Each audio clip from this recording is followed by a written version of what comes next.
अब इतनी बड़ी 2013 में आपदा आई थी तो 250 करोड़ की बिल्डिंग बीच नदी में बना रखी थी, तो उसमें बहना ही था। बहना ही था उसने। तो अच्छा जब जब आपको पता है कि ये अलकनंदा का फ्लड प्लेन है या उसका मार्ग है, तो क्यों हम उसके मार्ग को अवरुद्ध कर रहे हैं? क्यों हम उससे दूर नहीं जा रहे हैं? हम डेलीबरेटली नदी के किनारे जो है अपने को प्रसारित कर रहे हैं, इंस्टीट्यूशंस बना रहे हैं, ऑफिसेज बना रहे हैं, बिल्डिंगें बना रहे हैं, सरकारी भवन भी तक बना दे रहे हैं।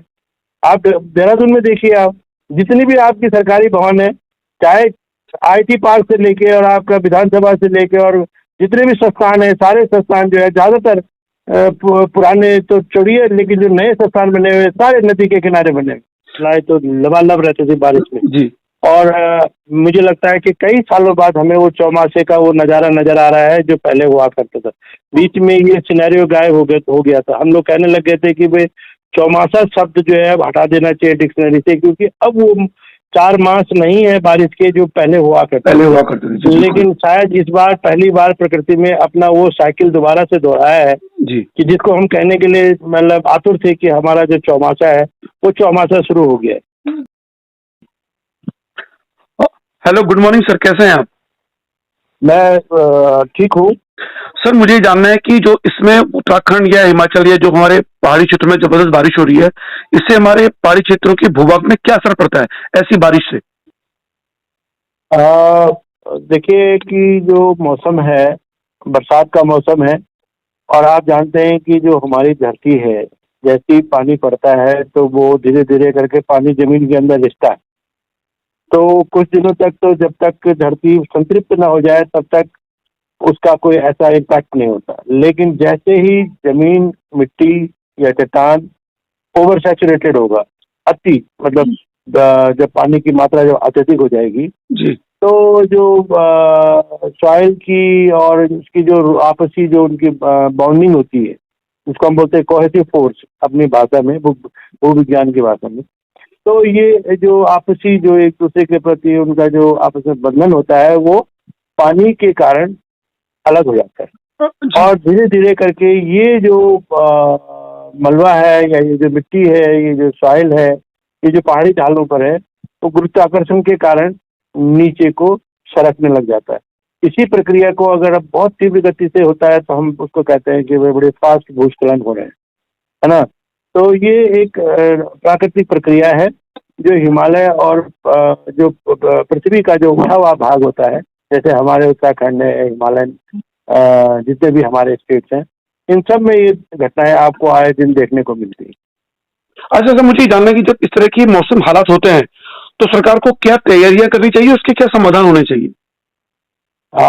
ये जरूरी है कि कभी भी कोई आपदा आती है तो आपदा के जो बेसिक पैरामीटर्स हैं उनको ध्यान में रखते हुए हमें उसके लिए पहले से अपनी एक सतर्कता, और जिसको हम कहते हैं preparedness before any natural calamity, किसी भी आपदा के आने से पहले उसके लिए हमारी अपनी तैयारियां क्या है, प्रिपेयर्डनेस क्या है। तो उसके लिए हमें बहुत ही अपने आप को सुदृढ़ करना पड़ता है।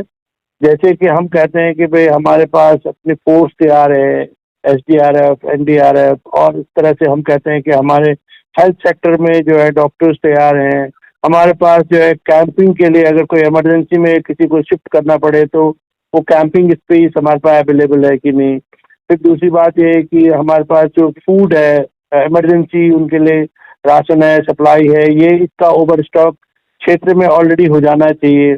अब जैसे हम बात करते हैं कि भाई जगह जगह पुल टूट रहे हैं, ये हो रहे हैं, तो उसके लिए हमारे पास क्या प्रिकॉशनरी हमने ऑलरेडी क्या कोई पहले से पुल बना के रखे हुए हैं कि नहीं, क्योंकि हमें मालूम है कि ऐसे पहाड़ों में अक्सर होता है आए दिन जो है कहीं कहीं पुल बह जाते हैं, या जैसे हमने कहा कि जो है मकान गांव बह गए तो उनके लिए टेम्परेरी शेल्टर्स हमारे पास है कि नहीं है। तीसरी बात स्वास्थ्य सेवाएं, क्योंकि उसके बाद लोगों की जो है कई बार तबीयत खराब हो जाती है मौसम की वजह से, तो उनके लिए स्वास्थ्य की सुविधाएं, डॉक्टर्स वगैरह, ये सारी चीजें होंगी। तो राशन हो गया, स्वास्थ्य हो गया, सेफ्टी मेजर्स हो गए, इक्विपमेंट्स हो गए। अब हमारा कहीं आग लग गई तो उसको फायर बुझाने के लिए चाहिए, या अगर सड़क टूट गई तो JCB ऑलरेडी तैयार रहनी चाहिए। हमारे पास ऐसे मैकेनिकल इक्विपमेंट्स हमारे पास तैयार रहने चाहिए। तो शासन को इन सारी चीजों के लिए, दिस इज कॉल्ड प्रिपेयर्डनेस, हमारे वेल इन एडवांस होनी चाहिए। उसके अतिरिक्त अगर हमने को पता है कि भाई ये क्षेत्र जो है भूस्खलन से प्रभावित क्षेत्र है, यहाँ बहुत आयात में भूस्खलन आता है, तो उसके लिए लॉन्ग टर्म मेजर, ये तो हमारे शॉर्ट टर्म मेजर थे, लेकिन उसके लिए हमारे लॉन्ग टर्म मेजर्स क्या है? तो लॉन्ग टर्म मेजर्स में हम पहले से उसके बारे में सोचें, प्लानिंग करें। वहाँ अगर माना पानी का रिसाव ज़्यादा हो रहा है तो पानी को उसको डाइवर्ट करने के लिए ड्रेन्स वगैरह बनाएं। ये सारी चीज़ें प्रिपेयर्डनेस के अंदर आती हैं। ओके सर, मुझे ये जानना है कि जैसे हमारे पहाड़ जो है इस भारी बारिश को झेल नहीं पाते कई बार, और ज्यादा भूस्खलन की संभावना बढ़ जाती है। क्या कभी भविष्य में ऐसी प्लानिंग भी हो सकती है, कितनी बारिश हो जाए हम अपने पहाड़ों को बचा सकें, ताकि वहां जो वहां रह रहे हैं लोग उनको ज्यादा नुकसान उठाना पड़े? देखिए, ये प्राकृतिक प्रक्रिया है भूस्खलन जिसको हम बोल रहे हैं, जिसको हम कहते हैं लैंडस्लाइड अपने अंग्रेजी में। तो ये बेसिकली प्राकृतिक प्रक्रिया है, और ये प्राकृतिक प्रक्रियाएं तब से शुरू हुए हैं जब से हिमालय की उत्पत्ति हुई है। यूँ कहिए कि जब से हमारी पृथ्वी की उत्पत्ति हुई है तब से लेकर आज तक ये प्रक्रियाएं सतत जारी है, और ये आगे भी रहेंगी, इनको कोई रोक नहीं सकता है। तो बस यही है कि अगर हम इसके बीच में आते हैं, एज ए मानव हम उसके बीच में आते हैं, तो हम अपने आप को उससे कैसे बचा सकते हैं। तो उसका एक ही जो बहुत महत्वपूर्ण सुझाव होता है कि जिसको कहते हैं ना, मैं सुरक्षा में ही बचाव है। तो आप अपने आप को सुरक्षित स्थान पे ले जाइए, उस स्थान से अगर जहाँ पे भूस्खलन हो रहा है, तो ही अब आप अपने आप को बचा सकते हैं। अदरवाइज अगर आप जबरदस्ती वहाँ घुसने की कोशिश करेंगे या अननेसेसरी, आप जैसे आप देख रहे हैं कि आज हर नाले खाले में जो है इतना ओवर फ्लडेड हो रहा है, और लोगों की गाड़ियाँ बह रही है, किसी का कुछ हो रहा है, किसी की दीवार ढह रही है। तो वो इसलिए हो रहा है कि आपने जो है उसके रास्ते को रोका है। आपने जो हॉट स्पॉट था, वो नाला था, आपको पता नहीं है कि नाला क्यों बनाया पहले, आप उसके बारे में जानते नहीं हो, साइंस के बारे में। तो मेरा कहने का मतलब है कि एक अवेयरनेस प्रोग्राम जरूर होना चाहिए, लोगों को समझाना चाहिए। और हम तो एज ए जियोलॉजिस्ट या एज ए टीचर हम कई बार लोगों को ये ज्ञान भी देते हैं कि भाई यहाँ इस जगह पे ये खतरनाक है, यहाँ पे नहीं बनाना चाहिए। लेकिन आदमी है ना, वो अपना लालायित है बहुत जगह, अपने जो है मजबूर है, वो कई बार वो मजबूर होता है, कई बार वो जो है लालची होता है, कई बार वो जो है अतिक्रमण की मानसिकता होती है। अच्छा, तो इसके कारण वो जो है अपने आप को उसके जद में ले आता है, यानी बड़ा खतरनाक होता है। यानी कि पहाड़ों में रहने वालों को ये एक स्वाभाविक होता है कि वो ऐसा होगा ही होगा, तो वो तैयार रहते हैं। लेकिन जो ये अतिक्रमणकारी आ गए हैं पहाड़ों में, वो इसको समझ नहीं रहे हैं, इसलिए हादसों की संख्या बढ़ गई है, ये कह रहे हैं ना? बिल्कुल, आप बिल्कुल सही समझे कि जो लोगों की मानसिकता आ गई है कि हमने किसी भी तरह से नाले खाले में घर बनाना है। नॉट ओनली जो प्राइवेट आदमी जो अपना बनाता है, लेकिन मैंने तो ये भी देखा है कि जो सरकारी भवन भी है, वो कई जगह लोग जो है, जबकि उनके पास सारी टेक्नोलॉजी है, सारा उनके पास साइंस है, सारे कुछ उनके पास एक्सपर्ट है, उसके बावजूद भी वो जो है ऐसे नालों पे और ऐसे नदियों पे जो है मकान, और उसका हमने प्रतिफल देख लिया है। आप देखिए आए दिन जो है यही, मैं खुद श्रीनगर से हूँ, तो श्रीनगर में अलकनंदा के किनारे जब इतनी बड़ी 2013 में आपदा आई थी, तो 250 करोड़ की बिल्डिंग बीच नदी में बना रखी थी, तो उसमें बहना ही था उसने। अच्छा, जब आपको पता है कि ये अलकनंदा का फ्लड प्लेन है या उसका मार्ग है, तो क्यों हम उसके मार्ग को अवरुद्ध कर रहे हैं? क्यों हम उससे दूर नहीं जा रहे हैं?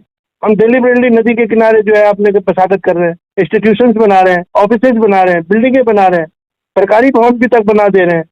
आप देहरादून में देखिए, आप जितनी भी आपकी सरकारी भवन है, चाहे IT पार्क से लेके और आपका विधानसभा से लेके और जितने भी संस्थान है, सारे संस्थान जो है ज्यादातर पुराने तो छोड़िए, लेकिन जो नए संस्थान बने हुए सारे नदी के किनारे बने हुए। तो ये क्या उसके पीछे साइंटिफिक उसको क्या जियोलॉजिकल कंसिडरेशन नहीं होना चाहिए? मेरा अपना ये मानना है कि इन लोगों को, जो भी हमारे प्लानर हैं, डिसीजन मेकर्स हैं, इनको ये सोच के साथ एक साइंस को समझते हुए ही आगे कार्य करना चाहिए। यानी कि सरकार जो ये बिल्डिंग बनाती है, ये भी किनारे, उसके लिए भू वैज्ञानिकों की सलाह नहीं ली जाती?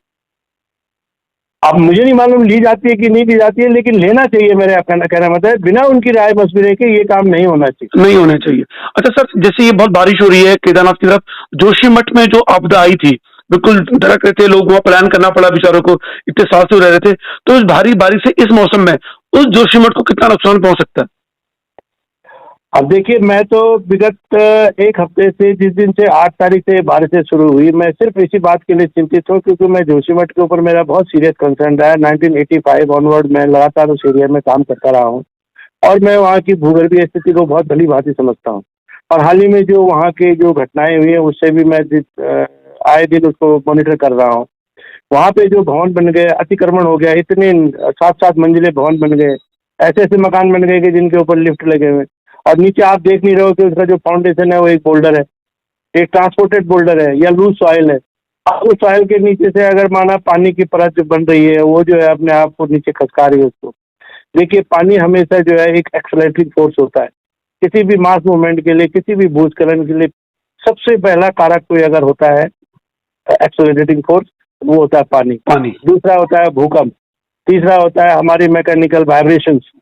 तो ये सारी चीजों को ध्यान में रखते हैं। आप देखिए, वहाँ तीनों चीजें हैं जो मैं बात कह रहा हूँ कि ये जो एक्सेलरेटिंग फोर्स, तीनों चीजें वहाँ एक्टिव है। अच्छा। एक है पानी, दूसरा है वहाँ जो है भूकंप भी आए दिन होते रहते हैं, और तीसरा है जो है वहाँ वाइब्रेशन, जो हमारी मशीनी है, जो हमारी गाड़ियां हैं, जो हमारे व्हीकल मूवमेंट है, उनका हैवी वाइब्रेशन दैट इम्पैक्ट्स, और वो उस मास को आसानी से नीचे खसकाने में सहायक होगा।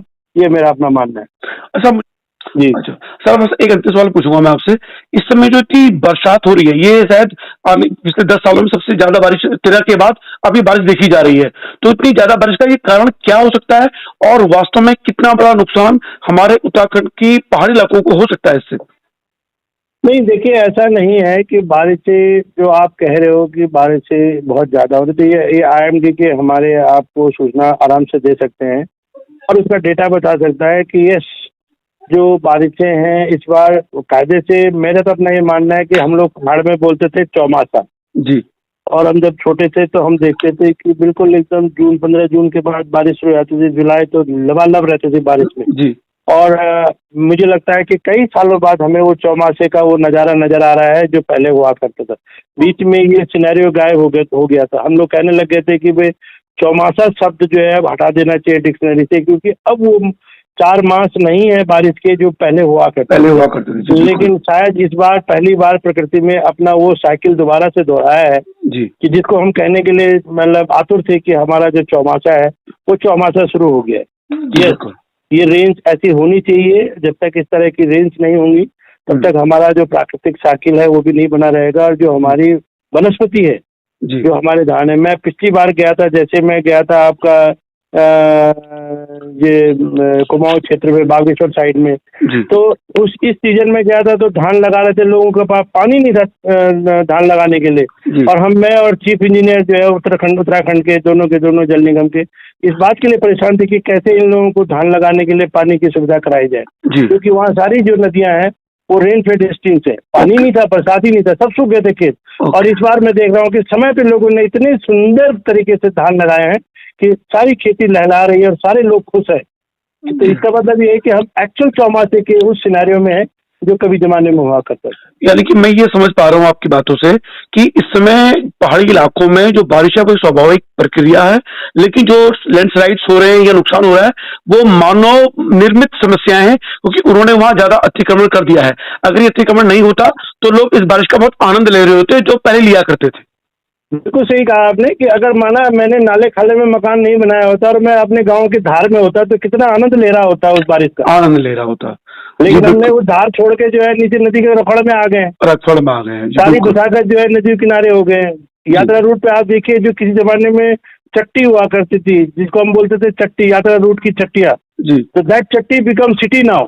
वो जो चट्टिया है वो सिटी हो गई है, देवप्रयाग, ब्यासी, ये सब चट्टियां हुआ करती थी, चट्टियां सिटी हो गई है। तो सिटी का मतलब है more population, you have occupied the valleys now, जो कि नहीं था पहले। नहीं था। बहुत बहुत धन्यवाद बात करने के लिए आपसे। समय मिलेगा तो फिर इस पर दोबारा चर्चा करेंगे। बहुत बहुत धन्यवाद।